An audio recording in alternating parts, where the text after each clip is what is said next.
Boa tarde.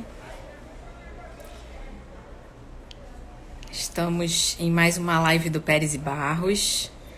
Na nossa última live, a gente teve problemas técnicos. O Raul já pediu aqui para participar.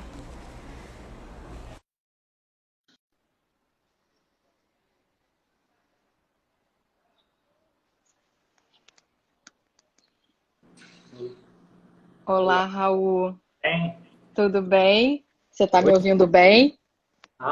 Tô te ouvindo bem. E você? Estou te ouvindo bem também. Ai, Tá. que bom. Hoje tá melhor, né, a internet. Hoje, Então, eu acabei de entrar, eu estava justamente explicando que a gente fez essa live na semana passada, mas que a gente teve muitos problemas técnicos, né? Então a gente resolveu fazer de novo, até porque as pessoas gostaram muito. que bom. E aí a gente resolveu fazer de novo, enfim, para de novo debater essas questões aí financeiras relacionadas à pandemia. Eu queria te dizer, Raul, que eu já consegui guardar dinheiro, tá? Esse mês eu guardei R$ 50. Muito Já é bem. alguma coisa, né, Raul? O importante é guardar. Já é alguma coisa, tá certo? Eu também tenho lições da E live eu passada. tô com uma companhia aqui atrás de mim, ó. Boa. Quem é? Quem É é ele? o, é o Leon. É o Leão. Leon. Olha, muito bem. Uma companhia atrás de mim. Ele também quer participar da live. Quer Mas, participar da live? Bárbara, é que eu também tenho lições da live passada, né? E aqui, assim, eu falei da última vez que não tinha bala de prata, né? Se alguém está esperando uma bala de prata, aquele investimento que matador, que vai ficar rico da noite para o dia, não existe. Mas tem algumas dicas boas que não são balas de prata e ao longo da nossa conversa aqui eu vou justificar por que não são balas de prata. E a dica não é minha, é do Warren Buffett, né, que eu citei na live passada, o sócio majoritário da Berkshire Hathaway, um, um, um, um cara com um patrimônio avaliado em mais de 100 bi de dólar, enfim, um grande investidor. Então, vão ser algumas dicas aqui que eu vou compartilhar do que eu aprendi ouvindo ele. Mas a live da semana passada me deu a lição de que a gente precisa realmente investir em tecnologia, né? É verdade. Ficamos sem internet, depois deu uma as nossas vozes se contrapunham, enfim, ficava um delay, as pessoas não conseguiam entender e aí realmente fica muito ruim e desinteressante, né? Então vamos tentar repetir. E aí a minha primeira dica já vai, invistam em empresas de tecnologia. Eu posso dar alguns exemplos. Em uma semana, eu comprei alguns equipamentos para melhorar, mudei meu pacote de internet. Detalhe, sem aumentar o meu custo, tá? Eu fiz algumas mexidas ali para que com o mesmo custo que eu tinha antes eu conseguisse um pacote de dados melhor. Isso é um pouco do que a gente vai explorar hoje, né? Mas para quem está esperando algumas dicas interessantes sobre empresas de tecnologia, eu posso citar aqui a Netflix, em meados de março, a ação subia mais de 70% no ano. A Amazon, mais de Em 60%. meados de março agora desse ano, Em meados desse ano, em meados, em 2 meses e meio, 3 meses, a ação já subia 70%. Que foi na quando pandemia foi muita declarado, gente ficou assistindo Netflix, né? pois é, a pandemia e tal, e as pessoas passaram a acessar mais empresas de e-commerce e tecnologia de casa, né, por conta da quarentena, etc. Então, aqui, exemplos do Brasil, exemplos como ações da Magazine Luiza, Magalu, né, subiram vertiginosamente, quase 30%, 40% em um mês, né, de final de abril agora para final de maio. A B2W, que é uma empresa que é uma junção da Submarino, antiga Submarino com as lojas americanas, subiu mais de 50% em um mês. Então, essas empresas, dentre outras, de e-commerce, estão sendo muito valorizadas, né, nesse período. Então, vai aqui para a gente dar um Agora, toque no pois é, início, logo. aí já remete a uma das perguntas que eu tinha te feito na outra live, né? Assim, o que você acha que seria, né, uma opção de investimento agora durante a pandemia? Acho que você já está respondendo que assim, investir em tecnologia seria uma boa ideia, porque a tecnologia agora está sendo muito importante, né? Mas aí eu queria voltar um pouco mais para o mercado de ações em si, porque eu tenho visto alguns analistas financeiros e tudo falando que é um bom momento para quem quer investir na Bolsa de Valores, brasileira mesmo, né? E até porque os preços estão baixos, né? Em função da crise, os preços estão baixos. E a gente sabe que na Bolsa o bom é comprar na baixa e vender na alta, né? É. E o que você acha disso, né? Dessas recomendações que têm surgido? O que você acha do investimento em bolsa de uma maneira geral? E assim, o que você acha do investimento em bolsa em meio à pandemia que a gente está vivendo?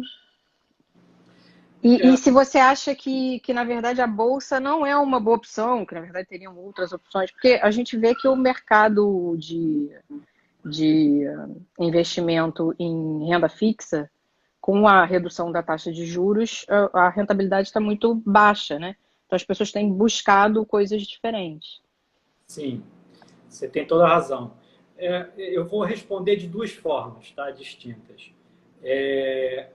Sim, a bolsa é uma. Em tempos de crise, né, e a gente tem um histórico de crises cíclicos, né, a cada 10 anos, 12 anos, a última em 2008, e a gente já vai se remeter à crise de 2008 para lembrar um pouco da história, porque a história acaba se repetindo, né? Em tempos de crise, quem tem liquidez, tem caixa, consegue aproveitar as melhores oportunidades, né? Então, mas mais importante do que você investir em bolsa, investir em renda fixa, é você ter um bom portfólio de investimentos, uma carteira de investimentos que seja adequada ao seu perfil de investidor. Então, se eu tenho mais apetite a risco, eu vou ter mais ativos, mais produtos atrelados a risco. Se eu tenho menos apetite a risco, eu vou ter produtos mais conservadores. O fato é que você tem que conciliar o seu perfil com os objetivos que você tem.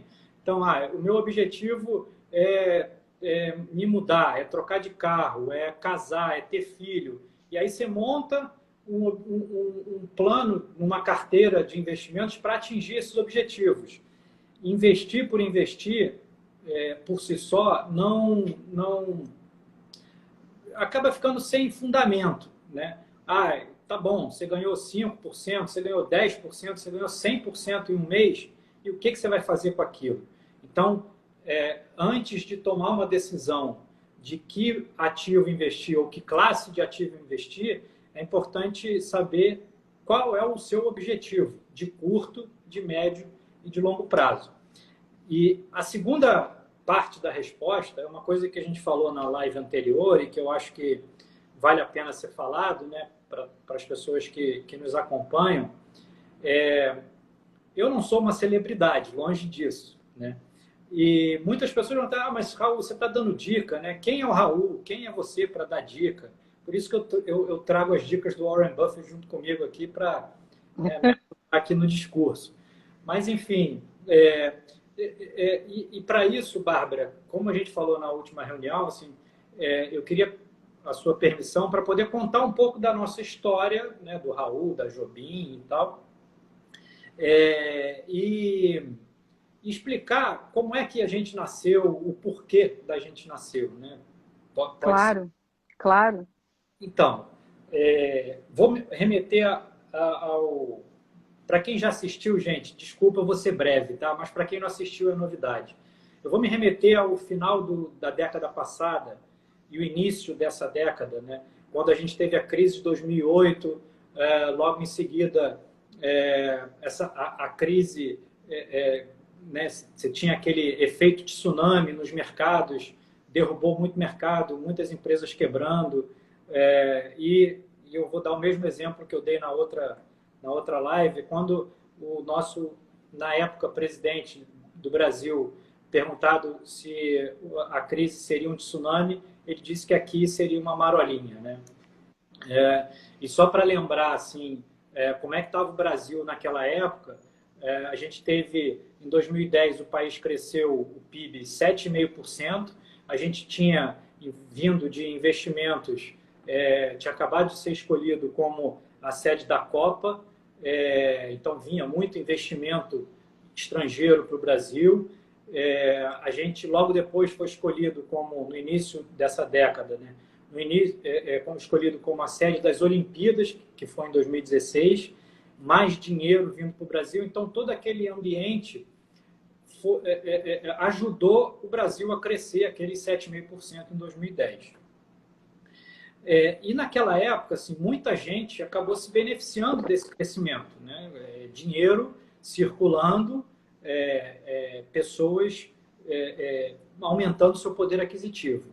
E aí, uma pesquisa que eu fiz na ocasião é que em 2011 você tinha a cada dia 19 novos milionários no Brasil. Então, milionários na concepção da palavra, que tem R$1 milhão. Então, para o pessoal aqui do Rio, você vendia um apartamento de 2 ou 3 quartos em Botafogo por R$1 milhão, coisa que antes disso era inimaginável, né? Então, 19 novos milionários por dia é muita coisa, né? Você pegar isso e multiplicar por meses e anos, é muita gente com circulação de dinheiro na economia do Brasil. E os bancos, na época, ainda não tinham se preparado para essa enxurrada de recursos. Então, você tinha os bancos com carteiras muito grandes, você tinha cada seu gerente, né, com carteiras muito grandes, não tinha uma segmentação muito explícita entre um cliente que era um milionário, um novo milionário, na concepção do cara que tinha R$1 milhão, e outros clientes. E eu comecei a ver ali uma carência no atendimento. Além dessa questão, a gente já vem de alguns anos, algumas décadas, aliás, com um problema na nossa previdência social, né? Basta olhar que hoje a gente tem 10% da nossa população acima de 65 anos, em 2020. Tá? A previsão para daqui a 40 anos, em 2060, é que a gente tenha 25% da população acima de 65 anos. Ou seja, hoje a gente tem 1 a cada 10 pessoas da população acima de 65 anos, que teoricamente, num período anterior ao nosso, seriam pessoas não economicamente ativas, né? Por que eu falo anterior ao nosso? Porque hoje uma pessoa de 65 anos tem energia suficiente para trabalhar, né? Agora, daqui a 40 anos, a gente vai ter uma pessoa a cada 4 acima de 65 anos. Imagina se essa pessoa, que hoje é 1 a cada 10, e daqui a 40 anos vai ser 1 a cada 4, depender do INSS, depender da Previdência Social. Então, você pega pessoas que hoje têm uma renda de 10, 50, 100 mil reais, se ela for depender do teto da Previdência Social, que hoje é de R$6.100, o padrão de vida dela vai despencar. Então, outro insight que me veio à cabeça é que a gente precisa fazer as pessoas pensarem na sua aposentadoria, na sua independência financeira. Então, nesse contexto que a gente criou em 2017 a Jobim, né? A Jobim é um hub de soluções financeiras que tem como propósito mostrar o caminho para os clientes, acompanhar os clientes, para que eles cheguem, não só atinjam, mas mantenham a sua independência financeira. Porque, Bárbara, independência financeira todo mundo quer ter. Por isso que as pessoas jogam na Mega Sena, por isso que as pessoas têm sempre a esperança de... E o que seria essa independência financeira, Raul? É trabalhar naquilo que gosta por prazer e conseguir sobreviver sem trabalhar? Trabalhar naquilo que gosta por prazer é um bom exemplo, né? Mas é justamente você ter a opção de fazer o que você quer. Eu não preciso daquele dinheiro Para para sobreviver, né? sobreviver, né? Isso vale tanto para o cliente, né? Para o investidor de menor porte, quanto para o investidor de grande porte. Por quê? Porque o investidor de grande porte, que hoje já tem um patrimônio consolidado, ele precisa ter despesas menores do que os rendimentos que o patrimônio dele dão para ele, né? Senão ele vai dilapidar o patrimônio dele. E o investidor que está construindo o seu patrimônio, que está começando, que guarda, independentemente do valor, o importante é guardar, R$ 50 como eu, né? não importa, né? Esse que está construindo o patrimônio, ele também quer a sua independência financeira. Todo mundo quer a independência financeira, né? É você ter a opção de fazer o que você quer com o seu dinheiro, porque o seu dinheiro trabalha para você. Então, essa pessoa que está construindo o patrimônio, ela tem que ter receitas maiores do que as suas próprias despesas para conseguir guardar alguma coisa desse dinheiro, não é isso? Para Pronto, poder, no futuro, atingir essa independência financeira. pronto. Por isso a importância de guardar dinheiro, né? Já respondeu. Ou seja, não importa se vai aplicar na bolsa, na renda fixa, em dólar, em imóvel, não importa. Agora a segunda dica, né? Essa foi a primeira dica da live passada. Agora é a segunda, porque a primeira dica foram investir em tecnologia. A segunda dica é mais importante de onde você vai investir o seu dinheiro é ter o hábito de guardar dinheiro. Porque no longo prazo, se você guarda dinheiro, independentemente de onde você aplique, em dólar, em imóvel, em renda fixa, em renda variável, você vai crescer, né, financeiramente, do seu ponto de vista financeiro. Você vai ficar rico, né? Isso, você pega vários exemplos de histórias de pessoas bem-sucedidas do ponto de vista de patrimônio, tem exemplos como esse, né? De que começaram aos poucos comprando ação do banco que trabalhava ou da empresa que trabalhava, juntando dinheiro, enfim. Então, esse é uma dica extremamente valiosa, acho que fundamental, e não sou só eu que estou dizendo, é o que eu falei. Quem diz isso, essa é a primeira dica do Warren Buffett. Tenha dinheiro guardado. Por quê? Se você tem dinheiro guardado, no momento de crise, você vai aproveitar as melhores oportunidades. Então, é quase uma causa e efeito. Se eu guardo dinheiro, deu a crise, a Bolsa saiu de 119 mil pontos, brasileira, na Ibovespa, para 60, tenho aqui uma uma oportunidade. Vou entrar na xepa da feira aqui. E aí é uma oportunidade de você crescer o seu patrimônio de uma forma mais rápida, de repente, num período de tempo um pouco menor, né? Exatamente. Porque dependendo de quanto tempo isso levar para recuperar, né? Perfeito. Assim, porque eu acho que fato é que vai recuperar, né, Raul? A questão é quanto tempo vai levar para recuperar. Agora que vai recuperar, a não ser que o mundo acabe, né, com a pandemia, que seja um apocalipse, o que a gente também não sabe, né, mas enfim. Mas vai recuperar, né? Então a questão é em quanto tempo vai recuperar. Exatamente. Em quanto tempo vai recuperar? E aí, quem não depende desse tempo, eu estou estrangulado com as minhas finanças, com a minha renda. Eu tive clientes que perderam o emprego, eu tive clientes donos de negócios que perderam receita substancialmente, eu tive clientes que tiveram um salário reduzido.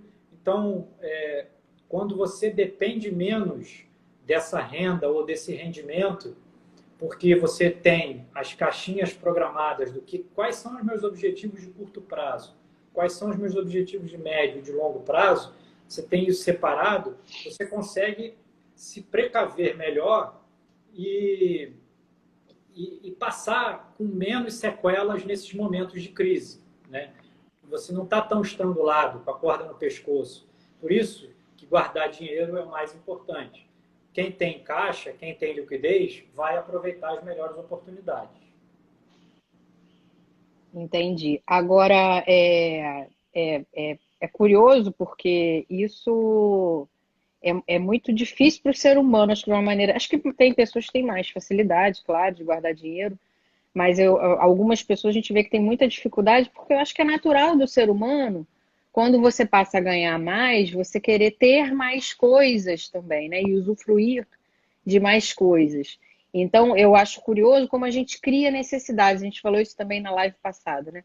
Como a gente cria necessidades quando a gente começa a ganhar mais, que antes a gente não tinha, e a gente começa a criar aquelas necessidades quando a gente passa a ganhar mais.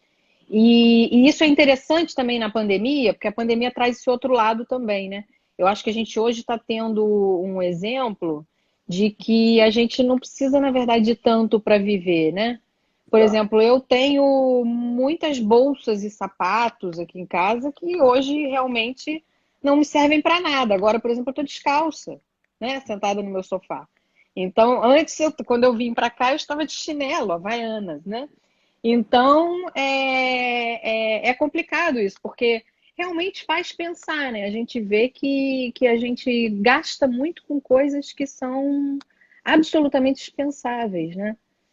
Talvez a pandemia seja um momento de reflexão nesse sentido também, né, Raul? Sim, você tem razão.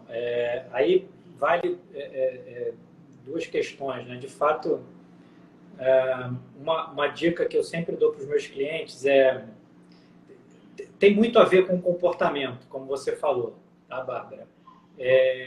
Tem gente que tem mais facilidade, isso é perfil, tá? Mas isso não quer dizer que quem tem dificuldade também não consiga, né? É um exercício diário. É igual fazer dieta, é igual fazer exercício. Tem gente que tem mais preguiça de fazer exercício, tem gente que tem mais dificuldade de fazer dieta. A mesma coisa vale para as finanças. Mas se você coloca na cabeça foco e determinação, você consegue fazer dieta, você consegue fazer exercício e você consegue guardar dinheiro. É muito comportamental, é muito do cérebro. O nosso cérebro é impressionante. Assim, vale até uma live para a gente falar sobre o comportamento do investidor, só sobre o comportamento do investidor, né? Enfim, mas aí E qual é a dica que você dá para aquele que não consegue guardar dinheiro? Então, ter uma boa pessoa ao lado, né, para ajudar. E na live passada, teve, né, alguns comentários das pessoas aí, de uma cliente que falou que ter o Raul no teu pé, te ligando, mandando mensagem, e de fato eu realmente, às vezes, sou chato, porque é o papel do personal trainer, é o papel do nutrólogo, cada um na sua área, né?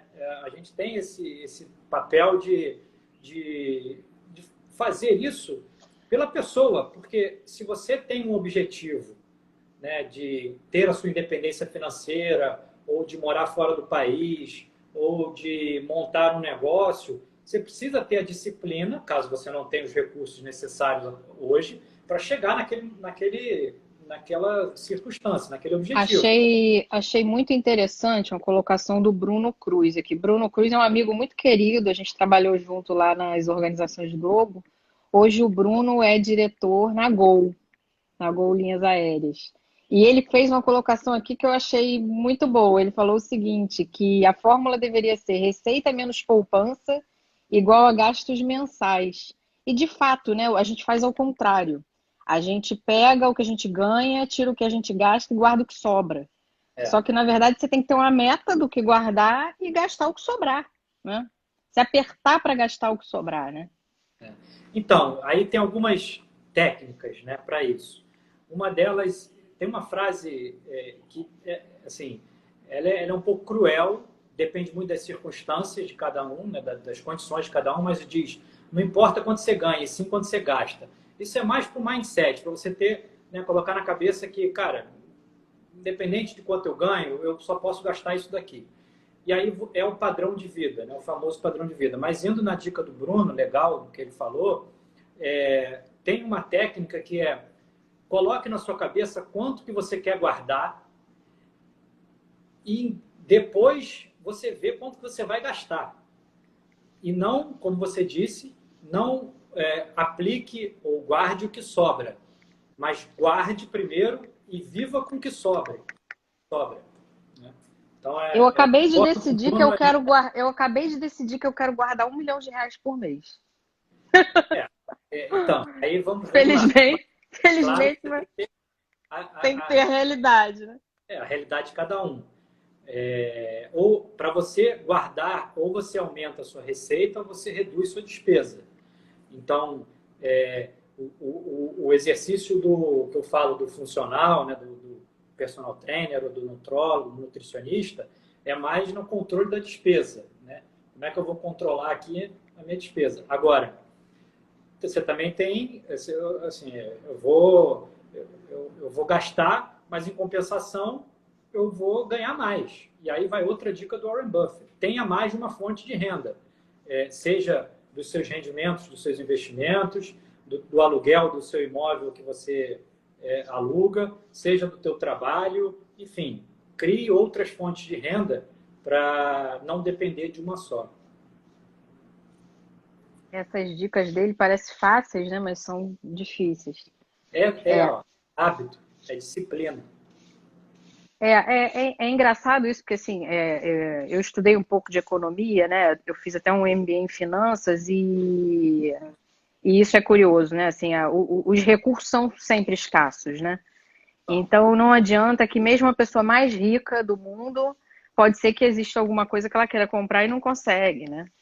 Então nós seres humanos somos eternos insatisfeitos com o que temos, né? Porque a gente sempre quer algo a mais do que a gente pode. Tem até uma charge, não sei se você já viu, que é muito comum de se ver no Facebook e tudo, que é uma pessoa no ponto de, uma pessoa num carro bom, olhando um carrão e almejando aquele carrão. Aí do lado tem um outro num fusquinha, olhando aquele carro mais ou menos melhor e querendo aquele carro melhor. Um outro na bicicleta querendo fusquinha. E o cara no ponto de ônibus, esperando o ônibus, olhando para a bicicleta, falando, poxa, se eu tivesse uma bicicleta, ia ser tudo tão mais fácil, né? De Então, novo, isso ilustra muito bem, né, qual é a natureza do ser humano, né? a gente volta para a questão mental, né, do comportamento. Tem gente que tem mais facilidade e foco e determinação e consegue, e tem outras pessoas que não, que precisam de alguém do lado para ajudar. Agora, Raul, você falou uma coisa na live passada que é interessante, que é o seguinte, que a gente deve, que eu acho que muita gente não tem isso em mente, a gente deve separar dentro daqueles recursos que a gente tem, né? O que é para curto prazo, o que é uma reserva emergencial, que agora também é muito importante na pandemia, né? Quer dizer, as pessoas que deixaram de ganhar ou tiveram uma redução de receita, que têm essa reserva tão mais tranquilas, né? E o que você deve guardar a longo prazo. A gente até conversou qual seria o ideal para uma reserva emergencial. Tem gente que fala que são 6 meses, não é isso? De vida. Você falou que é uma boa média. Eu queria que você comentasse também um pouco sobre isso. Que a gente deve fazer essas caixinhas, né? De Então, recursos. quando a gente senta com o nosso cliente, isso vale, de novo, para todo mundo, né? E eu repito, o que a gente não falou nessa live, que falou na live passada, né? Independentemente do público-alvo da Jobim, eu tentei, quando você e a Viviane me falaram dessa live, tentei pensar em algo que pudesse atender qualquer investidor, né? Do menor ao maior investidor. Esse mindset de você ter o hábito de poupar, essa disciplina de você separar em caixinhas o que é curto prazo, o que é médio, o que é longo prazo. O curto prazo é aquilo que é uma reserva emergencial. Então, se teve um contratempo de saúde na família, que precisa recorrer a um recurso maior do que o plano de saúde cobre, se teve uma questão de desemprego, enfim, cortou a sua geração de renda de alguma forma, ou veio algo inesperado dentro daquele fluxo de caixa normal, você recorre ao curto prazo, à sua reserva de emergência. Normalmente, né, 6 meses do custo mensal é uma boa média, como você falou. Mas aí também é circunstancial, porque tem pessoas que têm situações diferentes de outras. Então, por exemplo, uma pessoa que tem estabilidade no emprego precisa ter menos custo fixo do que quem pode estar desempregado no mês seguinte. Então, mas varia entre 3 e 12 meses, mas 6 meses é uma boa média. Isso para pessoa jurídica também, Raul? Você acha que essa é uma boa orientação para pessoa jurídica também? Para o caixa da empresa, sim, com certeza. Sem dúvida, né? No fundo, Bárbara, a gente está falando da mesma coisa. Ou seja, o fluxo de caixa de pessoas físicas e jurídicas. O fluxo de caixa nada mais é do que a receita menos a despesa.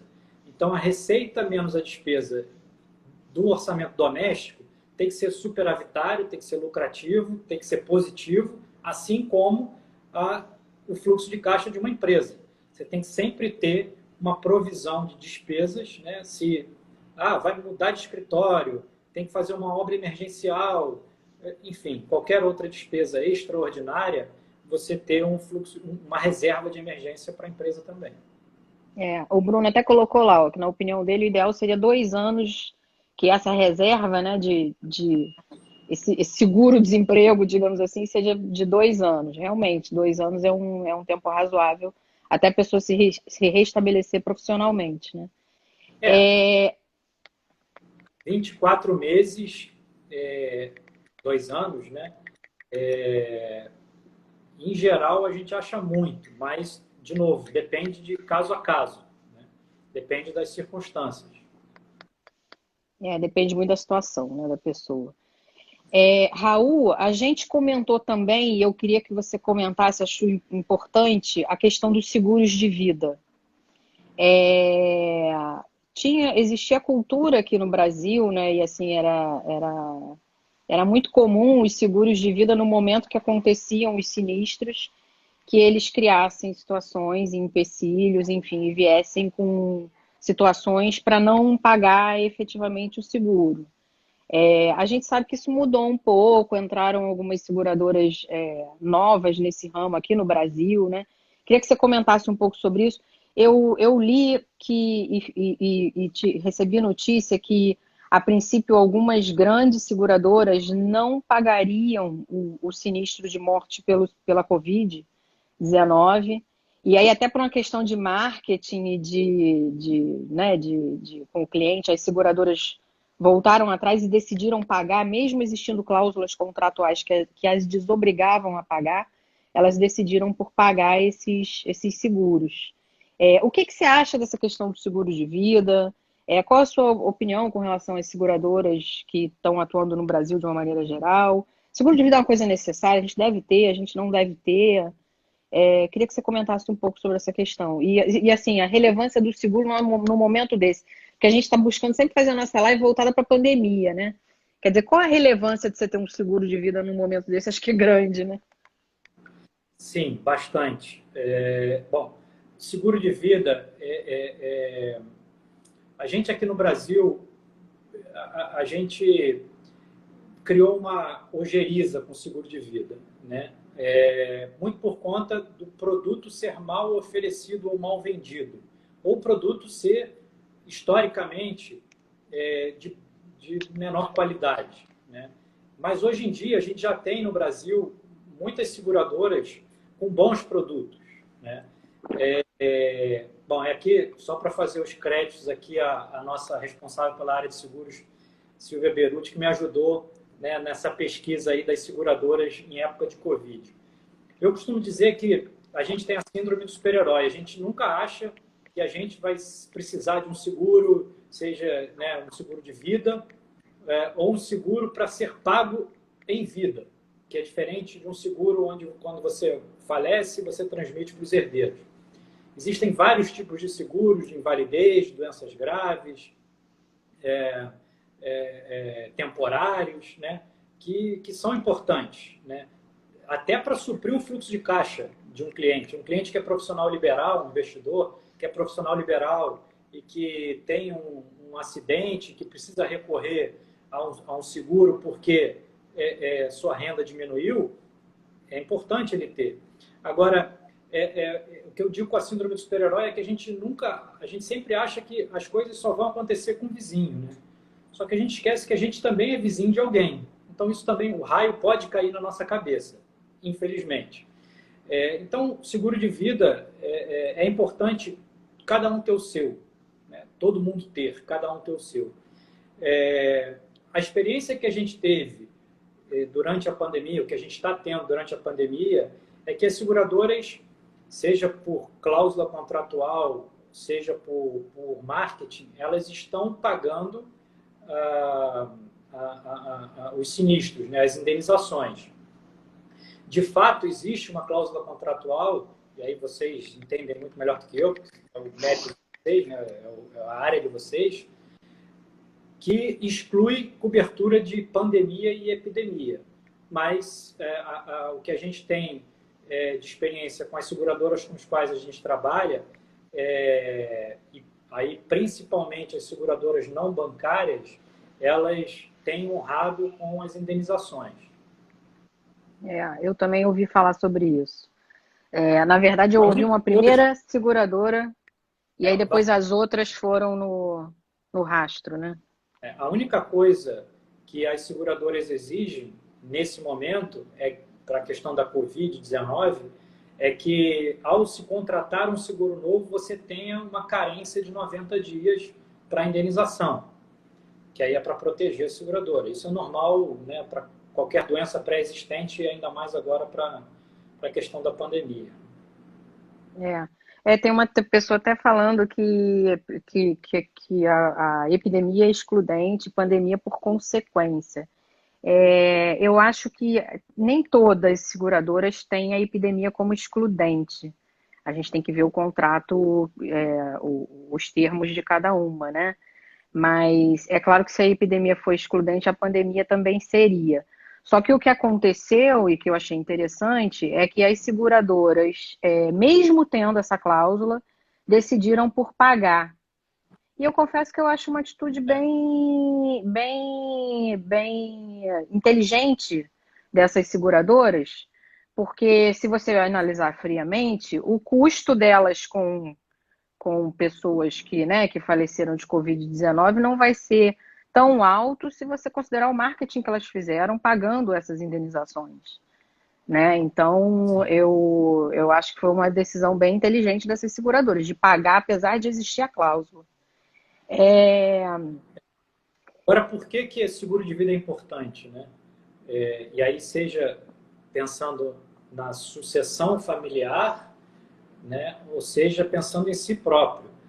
Porque imagina que, ok, sentamos com o cliente, desenhamos todos os objetivos dele, olha, você tem que guardar tanto por mês a partir do patrimônio que você tem hoje.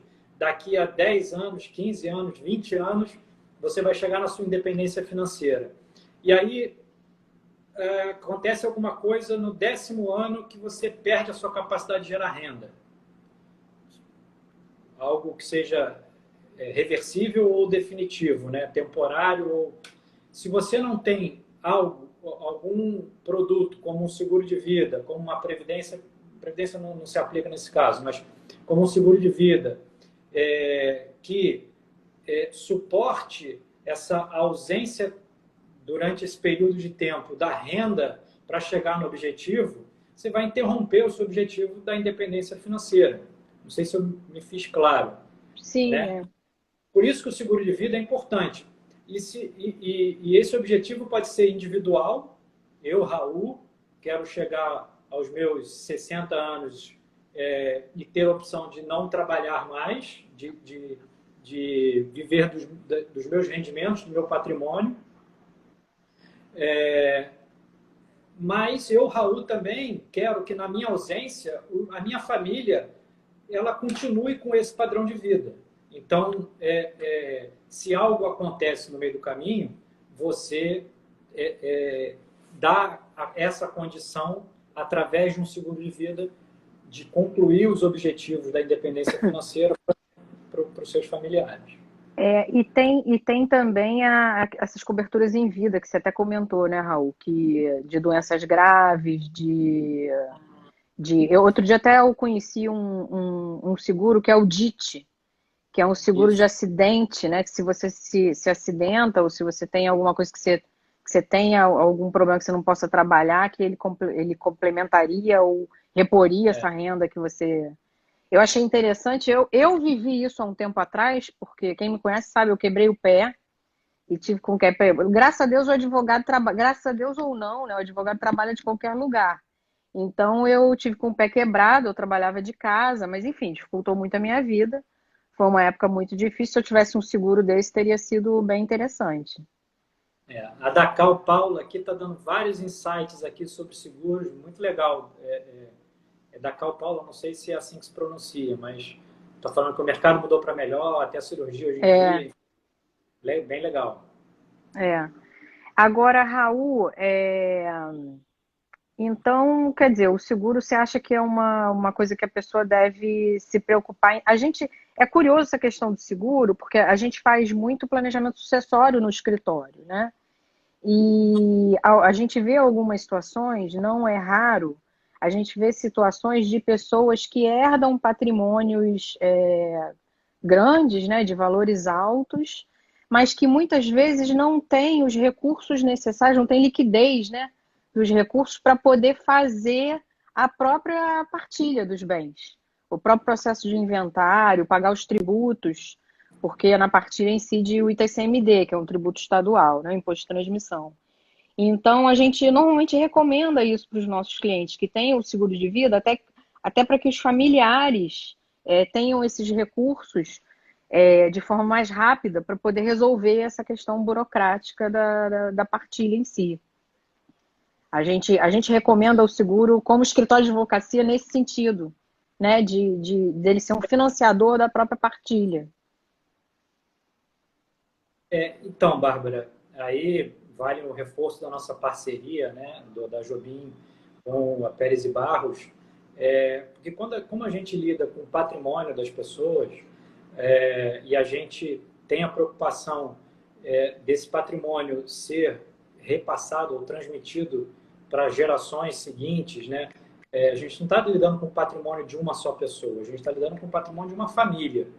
E como a gente lida com o patrimônio da família, seja a família que está construindo o patrimônio, seja a família que tem um patrimônio consolidado, é importante que a gente se preocupe com o bem-estar familiar. E aí você tem várias formas, né? E a gente sabe, porque a gente tem alguns exemplos de clientes em comum que a gente já trabalhou em cima, várias formas de fazer essa sucessão de forma menos onerosa, menos burocrática, né? Porque você sabe melhor do que eu que inventário é uma coisa cara e burocrática no Brasil, né? E leva tempo. Sim. Se a família não está preparada, Hoje em dia até melhorou muito com a possibilidade de você fazer o inventário através de escritura pública, em alguns casos, né? Mas ainda é um procedimento chato e custoso, né? Bastante custoso.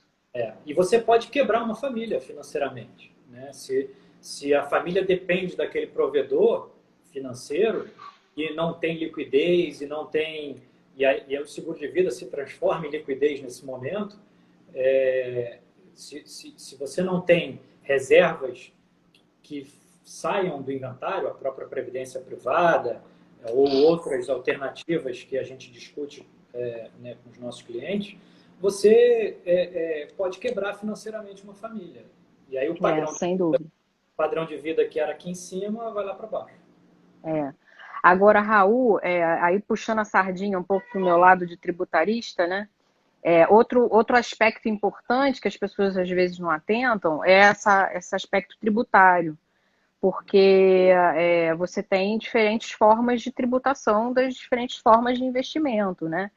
E isso é importante a pessoa analisar também, né? Às vezes você tem um investimento que tem uma rentabilidade muito melhor, mas ele tem uma carga tributária mais alta. Então, aquela carga tributária acaba comendo um pouco uma parcela do seu investimento. Então, assim, em algumas situações, talvez seja até melhor você ir para um investimento que tem uma rentabilidade um pouco menor, mas com a carga tributária mais baixa, que você vai ter, no final das contas, uma rentabilidade melhor, né?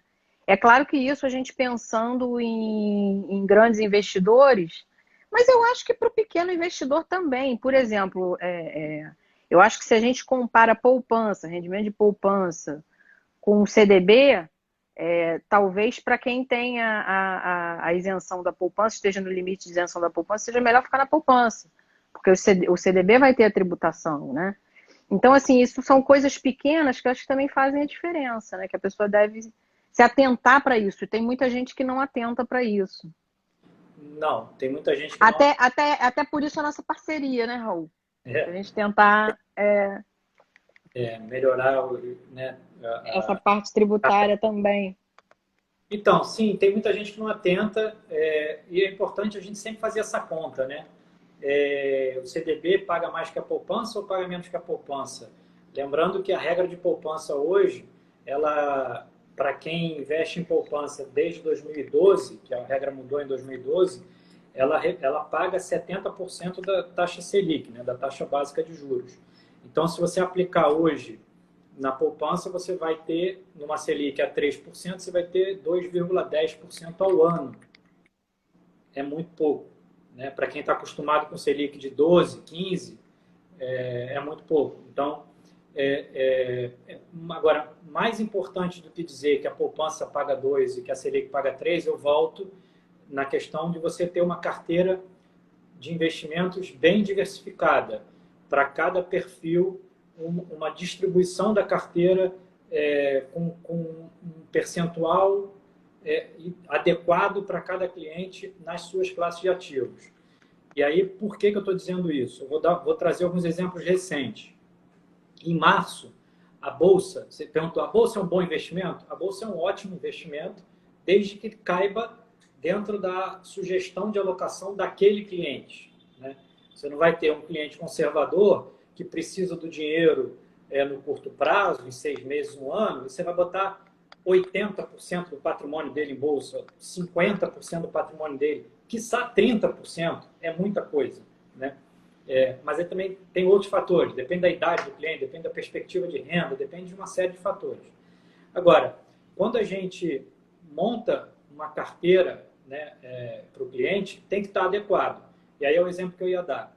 Você pegar o Ibovespa em março, que foi quando foi divulgada a pandemia, ele caiu, chegou a cair 42%. E no final fechou 30% para baixo, né? Negativo em 30%. Os índices de renda fixa e de imóveis também caíram, né? O índice de renda fixa caiu 15%. O Ibovespa caiu 30%, o índice de renda fixa caiu 15%. Ah, mas renda fixa não dá negativo. Dá. Fundos de renda fixa de crédito privado deram negativo e continuam dando. O índice imobiliário caiu 41%. Então, realmente, março foi aquele Deus nos acuda, né? E agora? O mundo acabou? E aí, nada melhor do que você calma, segura. Primeira coisa, não entre em pânico. Vamos analisar como é que está a sua carteira hoje, quais são os seus objetivos, está dentro dos seus objetivos? Então, não vamos fazer nada. Ou, precisa ajustar alguma coisa? Vamos ajustar. E aí vem abril. Abril, a Bolsa sobe 10%. O índice de renda fixa sobe 4% e o índice imobiliário sobe 7,5%. Não zerou a perda de março, mas já é um indício de melhora. Maio, mais ainda, né? Maio, que a gente sempre teve nos últimos anos, maios de queda na Bolsa, foi um maio que de alta. positivo, de alta, né? Os únicos ativos que nesse período, né, de março não fecharam negativos foram 2. Eu dei a cola na semana passada, né? Vê se você lembra. Dólar Ouro e dólar. Exatamente. Então, assim, mais um motivo para mostrar que é importante, nesses momentos de crise, você ter uma carteira... O ouro, eu adoro investir em ouro, mas não ativo financeiro. Eu prefiro investir em ouro para uso, né? Depende de quanto você vai vender esse ouro depois, né? Comprou. É verdade. enfim, então o ouro e dólar subiram quando todos os outros caíram, né? Eu dei outros exemplos aqui, né? Da Netflix, da Amazon subiram. E aí volta a questão mais importante. Quem tem caixa, quem tem liquidez, vai se dar bem nesses momentos, porque você vai pegar a promoção. Você vai entrar lá no Black Friday, né? Você pegou a bolsa a 60 mil pontos. E se você já está posicionado em dólar, o dólar, eu vou lembrar, dia 2 de janeiro de 2020, o dólar era R$ 4,02. Há 2 semanas atrás, chegou a bater R$ 5,95. No intraday, que é a oscilação diária, bateu quase 6. Hoje eu não sei quanto está, mas estava batendo algo em torno de 5,30, por aí, né? Recuou um pouco. Então, mas mesmo assim, é quase 40%, 30% de alta no dólar. Então, ter uma carteira diversificada, renda fixa, renda variável, imóvel, dólar, é super importante, porque é nesses momentos que você vai perder menos ou até vai ganhar, dependendo de como tiver distribuída a sua carteira. Eu queria comentar aqui uma coisa que a Viviane escreveu. Viviane é minha sócia lá no escritório, né? A gente trabalha muito junto em planejamento sucessório. Ela está falando aqui, um bom planejamento sucessório dispensa o inventário, mas ainda assim o seguro de vida é importante para o impacto inicial. Realmente, assim, às vezes a gente consegue fazer o planejamento sucessório de uma forma que até não é necessário o inventário. Mas sempre tem, né, alguns custos iniciais que o seguro de vida pode ajudar, sim. Mas é super importante esse comentário seu e da Viviane, mas assim, você acredita que tem gente que não faz nenhum planejamento sucessório? Acredito. E com patrimônio exorbitante. Não é o cara que tem pouco dinheiro, não. É gente com patrimônio grande. Acredito, já vi muito. Inacreditável. Sabe. Inacreditável. Inacreditável. Então, acaba que acaba entrando no inventário simplesmente por, sei lá, displicência, desconhecimento. Vou pensar lá na frente, ou uma questão cultural, né, como a gente falou, com preconceito com seguro. E não é só seguro, né? Tem diversas formas de você fazer um planejamento sucessório. Enfim, eu acho que é super importante. Sim, sem dúvida. A Cal Paula aqui está comentando, está super ativa aqui, legal. Está dizendo da carteira diversificada. Eu vou dar um outro exemplo aqui de comportamento do consumidor em época de crise, né? Não entre em pânico. Março despencou, derreteu tudo. Não entre em pânico. Aí em abril, o que você teve? Saiu uma matéria no mês passado, né, em maio, sobre a evasão de recursos em fundos, né, uma matéria da Anvima. 91 bilhões que estavam aplicados em fundos saíram, né? Desses 91 bilhões, a classe de ativo que mais saiu, 58 bilhões, foi de renda fixa, não foi de renda variável. Porque é o susto, talvez, né, uma das hipóteses de resposta, com a renda fixa deu negativo. Ou a pessoa foi mal instruída, né, ou então realmente, né, não quis arriscar e é assim mesmo, tudo bem. Pode ter tido um outro componente aí, que foram as pessoas gastando mesmo, né? Como não tiveram receita, gastaram as suas reservas e aí tiraram primeiro de renda fixa, né? Mas aí nisso vai até o comentário que você fez. A gente está gastando, teórica, eu pelo menos, você, estamos gastando menos, né? Mas pode ser que tenha precisado recorrer às suas reservas emergenciais para perder, de fato. Mas esse exemplo da saída de fundos, é curioso que você teve saída de renda fixa, você teve saída de fundos de multimercado e de fundo de ações. Qual foi a classe de ativos que em abril subiu ao invés de cair? Fundos de investimento no exterior. Então, a percepção da questão do dólar, do ouro, é o tal negócio, né? A gente fala, como você disse aqui, compre na baixa e venda na alta. Só que as pessoas esquecem do risco e acabam fazendo... Aí é a questão comportamental, né? A pessoa perde a cabeça, né? Vê que caiu muito e desespera. E assim, não tem, não é, isso é uma atitude, né? É um comportamento super normal, não é nada condenável. O que a gente tem que fazer é ter a disciplina, né, de se monitorar com isso, porque imagina, você teve uma bolsa em 2019 subindo 31%.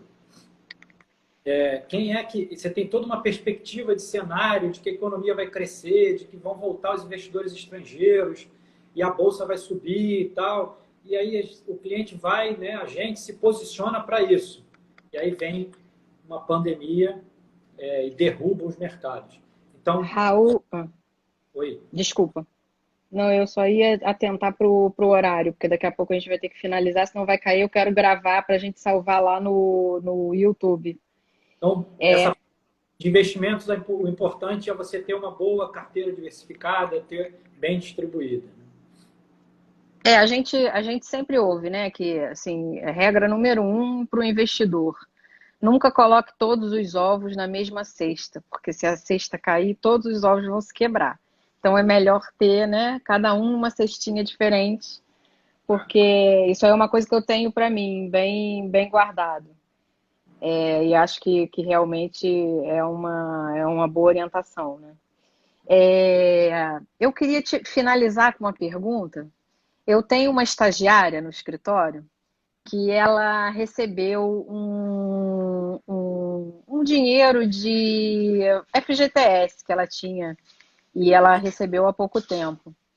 E ela guarda dinheiro também, né? Ela pelo menos ela pretende guardar algum dinheiro da bolsa de estágio dela. O que você recomenda, por exemplo, para essa pessoa que é um investidor que está começando, né? Que assim, outro dia ela veio me perguntar isso. Eu tô te perguntando para ver se eu dei para ela a resposta certa. Você quer me derrubar, né? Assim, tem vários fatores. Primeiro, qual é a idade dela? Quais são os objetivos que ela tem? Quanto O que objetivo esse, dela é longo prazo, é longo não, prazo. quanto que esse FGTS representa do atual patrimônio dela? Qual é a expectativa de retorno que ela tem? Qual é o prazo de investimento que ela tem? Qual é o risco que ela está disposta a correr? É muita pergunta, mas vamos lá. Vou criar Eu algumas diria, eu diria que o suposições. prazo, eu diria que o prazo é longo, que o patrimônio é todo que ela tem. Então, assim, ela realmente está começando, né? E ela é nova, mas não é uma pessoa muito nova. Deve ter uns 30 anos, eu acho. Vamos lá, eu vou criar algumas suposições, tá? Imaginando que esse recurso dela seja para a independência financeira, ou seja, ela não vai precisar desse dinheiro agora. Imaginando que ela tenha renda, ou seja, continue ativa, ela deveria separar uma parte desse recurso para o curto prazo dela, né, para a reserva de emergência, e definir quais são os objetivos dela de médio prazo e de longo prazo, contando que o longo prazo é a independência financeira. E aí vale para ela, qual o nome dela? Fabiana, ela acabou de mandar ali Fabiana Machado. Fabi Ela Machado. está nos Então, ouvindo. Fabiana, então, eu vou dar uma sugestão aqui. De tudo que a gente falou na live, né, serve ter, diversifique sua carteira, separe em caixinhas do curto prazo, médio, longo prazo, guarde dinheiro, tudo isso é válido, tá? Agora, não tem, de novo, não tem bala de prata. Por que não tem bala de prata? Porque o que eu falei no início da live pode não ser verdadeiro agora. Porque a Netflix pode não ser a melhor opção de comprar agora, a Amazon, a Magazine Luiza ou a B2W. Pode ter passado o momento ou não, enfim, se você compra pensando no valor da empresa. Então, o importante, a outra dica é saiba quando sair de um investimento. Eu acho que o investimento para o futuro, hoje eu li uma matéria no Valor que fala sobre o marco regulatório de saneamento no Brasil. Raul, a gente vai terminar. Por favor, seja muito breve, que eu vou ter que te encerrar. Então, o marco regulatório de saneamento no Brasil vai abrir várias oportunidades. Então, qual é o investimento no futuro? Água. Invistam em água. recursos naturais. Ainda tem tempo? Acabou.